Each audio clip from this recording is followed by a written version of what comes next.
नमस्कार। भारत के labour laws में एक बहुत बड़ा बदलाव आया है, शायद दशकों में सबसे बड़ा। दर्जनों पुराने उलझे हुए कानूनों को हटाकर अब सिर्फ 4 आसान कोड्स बना दिए गए हैं। तो चलिए आज इसी को समझते हैं कि आखिर ये इतना बड़ा बदलाव है क्या और इसका हम सब पर क्या असर पड़ने वाला है। तो पहला सवाल तो यही आता है कि आखिर ऐसा क्या हुआ कि एक साथ इतने सारे कानूनों को बदलने की जरूरत पड़ गई। देखिए, इसी सवाल में इस पूरे सुधार की वजह छिपी है।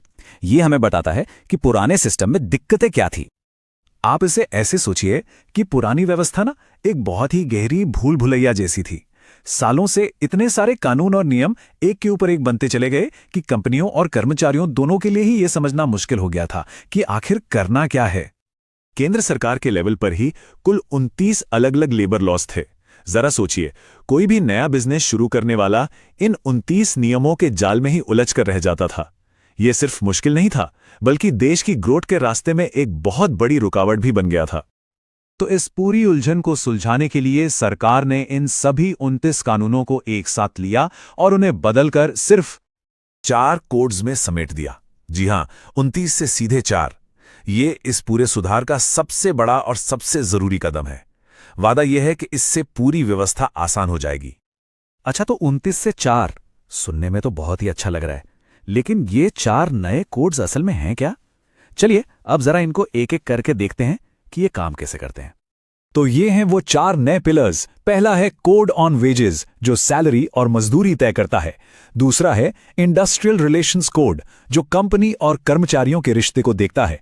तीसरा है सोशल सिक्योरिटी कोड, जिसमें पीएफ, इंश्योरेंस जैसी चीजें आती हैं। और चौथा है ऑक्यूपेशनल सेफ्टी कोड, जो ये पक्का करता है कि काम करने की जगह सेफ हो। इन सब में जो एक बदलाव सबसे ज्यादा चर्चा में है, वो है वेतन की परिभाषा। नया नियम कहता है कि किसी की भी टोटल सैलरी का कम से कम 50% हिस्सा बेसिक वेज होना चाहिए। मतलब अब कंपनियां सैलरी का एक बड़ा हिस्सा अलाउंस के तौर पर नहीं दिखा सकती, और इसका असर बहुत गहरा है, जैसा कि हम आगे देखेंगे। तो फिर इन सारे बदलावों का सीधा सीधा असर एक आम कर्मचारी पर क्या पड़ रहा है? चलिए इसे समझते हैं। तो कर्मचारियों के लिए ना ये एक मिलीजुली तस्वीर है। एक तरफ तो अच्छी खबर यह है कि जो लोग गिग या प्लेटफॉर्म वर्कर हैं, जैसे डिलीवरी पार्टनर्स, उन्हें अब पहली बार सोशल सिक्योरिटी का फायदा मिलेगा। ग्रेच्युटी के नियम भी बेहतर हुए हैं। लेकिन दूसरी तरफ, क्योंकि अब बेसिक सैलरी बढ़ गई है, तो पीएफ में कटने वाला पैसा भी बढ़ जाएगा। इसका मतलब यह हुआ कि हर महीने हाथ में आने वाली सैलरी, यानी टेक होम सैलरी, थोड़ी कम हो सकती है। अब सिक्के का दूसरा पहलू देखते हैं। इन बदलावों का कंपनियों और एम्प्लॉयर्स पर क्या असर हो रहा है? कंपनियों के लिए भी 2 बातें हैं। सबसे बड़ा फायदा तो यह है कि अब उन्हें 29 कानूनों के जंजाल से निकलकर सिर्फ 4 कोड्स को फॉलो करना है, जिससे उनका बहुत सारा कागजी काम और कानूनी सिरदर्द कम हो जाएगा।